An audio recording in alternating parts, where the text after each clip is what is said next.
Shalom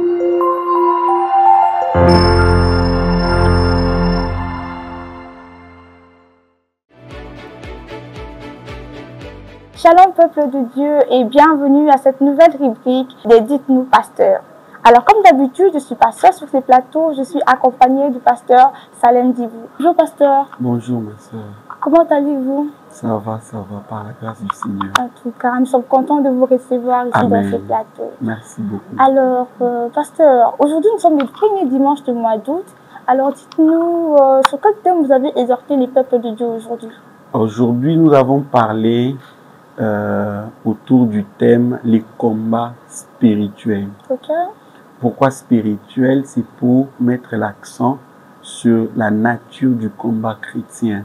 Okay. C'est déjà un combat, oui, mais il faut dire que c'est un combat non contre la chair et le sang, mais contre les forces surnaturelles. Okay. Donc, c'est comme ça que ce matin, nous avons parlé autour du thème combat spirituel. Ok, un thème trop intéressant. Et dites-nous, pasteur, comment on fait pour tenir ferme face à l'adversité? Alors, la Bible est claire. La Bible dit que pour pouvoir tenir ferme contre les ruses du diable, il faut prendre l'armure complète que Dieu fournit. Et on a détaillé dans Éphésiens 6 toute cette armure, les compartiments ou les éléments de cette armure. Vous avez les boucliers de la foi, vous avez les casques du salut et ainsi de suite. Donc pour tenir ferme, nous retenons qu'il faut prendre cette armure complète, n'est-ce pas, que Dieu fournit. Ah ok, donc si je dois tenir ferme et être vivant et vaincre des combats, je dois prendre les armes de Dieu. Oui, il faut prendre ces armes-là. Parce que, écoutez, vous savez, le combat, c'est un affrontement, c'est un rapport de force. Et là, vous faites face à des attaques, n'est-ce pas, de l'ennemi. Et pour pouvoir vous défendre, vous devez avoir des équipements appropriés, n'est-ce pas? Et alors, ces équipements-là vous aideront, n'est-ce pas, à faire face à toutes les ruses du diable. C'est Dieu qui les a mis en place comme cela. Et voilà. Alors, nous aimerions savoir comment faire pour toutes ces personnes qui sont faibles spirituellement et qui n'arrivent pas à jouir réellement des promesses de Dieu. Qu'est-ce qui se passe avec ces personnes? Alors, pour savoir que une personne est spirituellement faible, c'est que vous remarquerez que, ou cette personne remarquera que dans sa vie, il va connaître beaucoup de défaites. Ah bon? Ok. Beaucoup de défaites dans plusieurs questions ou dans plusieurs domaines de sa vie. Et quand vous voyez déjà la présence de toutes ces défaites-là, vous comprendrez qu'il y a quelque chose qui ne va pas quelque part. Vous comprenez? Bon, ça nous le disons d'une manière générale. Le problème avec beaucoup de chrétiens, c'est qu'ils ne prennent pas, n'est-ce pas, les armes que Dieu fournit. Et quand vous ne les prenez pas, vous êtes en état de faiblesse. Vous ne savez pas faire face à l'ennemi, vous ne savez pas vous défendre. Donc, premier signe, vous verrez qu'il y aura beaucoup de défaites et tout.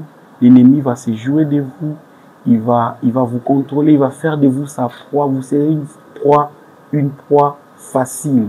Ok. Ah d'accord, mais ces armes-là, comment on les prend? Vous dites de prendre les armes et tout, mais on les prend où exactement? Je suis chrétien, j'ai accepté Jésus, mais où dois-je prendre ces armes? Alors, déjà, il faut dire que tout chrétien né de nouveau a ces armes-là en lui, en sa disposition. C'est pas quelque chose à acquérir après la nouvelle naissance ou quelque chose comme ça, non. Vous les avez. Ici, il faut comprendre par prendre, c'est exploiter. Vous voyez? Alors, quand nous disons prendre, nous disons dans le sens, il faut exploiter cela parce que vous l'avez en vous. Vous avez par exemple quelque chose comme la foi. C'est en vous. Vous comprenez? Votre foi est un bouclier, n'est-ce pas? Les ailes de l'évangile, n'est-ce pas? C'est les sandales, ainsi de suite. Et vous verrez que toute cette panoplie-là identifie les choses que Dieu a déjà dotées aux chrétiens. Donc vous les avez, il faut juste apprendre à les manipuler, il faut juste comprendre qu'il faut les exploiter. Donc tout ce à quoi vous faites face, dans votre vie. Ok, alors nous retenons une chose, hein, c'est que toutes ces armes sont en nous. Alors, pasteur, j'ai une petite question encore. Et comment je fais? Ok, toutes ces armes sont enfouies en moi. Mais comment je fais pour les utiliser en fait? Vous dites qu'elles sont enfouies en moi, mais ok, d'accord. Mais comment je fais pour... C'est très simple. Okay. Votre foi est un bouclier et elle vous protégera. Ok. Vous avez la foi. Quand les attaques de l'ennemi viendront, qu'on vous trouve avec la foi. C'est ce qui va vous protéger.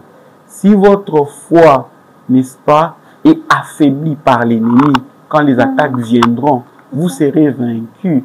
À l'image, par exemple, des disciples dans la barque. Quand la tempête s'est levée, ils n'avaient pas de foi. Ils ont été menacés, vous voyez. Votre foi vous garde, elle vous protège. La Bible dit que c'est votre bouclier. C'est très simple. Vous avez la foi et cela va vous protéger. Et tous ces éléments-là, c'est dans le croyant. Il faut les utiliser. Il ne faut pas les mettre de côté. Voilà un peu, de manière simple, très pratique, comment utiliser les armes spirituelles. Ok, d'accord.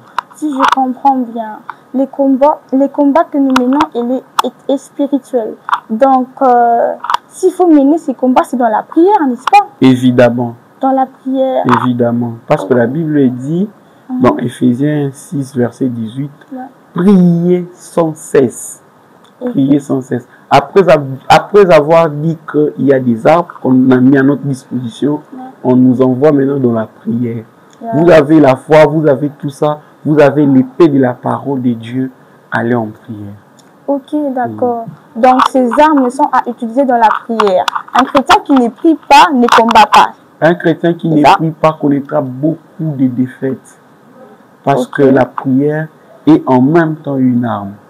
Donc c'est par la prière que nous mettons en musique toute cette armure-là, tous les éléments de cette armure-là, n'est-ce pas? Nous les mettons vraiment, nous les exploitons dans la prière et nous avons des résultats concrets. Ah yes, merci beaucoup pasteur. J'espère que ceux qui nous suivent sont vraiment édifiés. Alors, nous avons une toute dernière pensée, c'est que quel est votre mot de la fin à toutes ces personnes qui nous suivent, à tous ces chrétiens qui nous suivent, qui ne se rendent peut-être pas compte que nous sommes en plein combat en tant que chrétiens? Alors, mon message c'est celui-ci. Tenez ferme.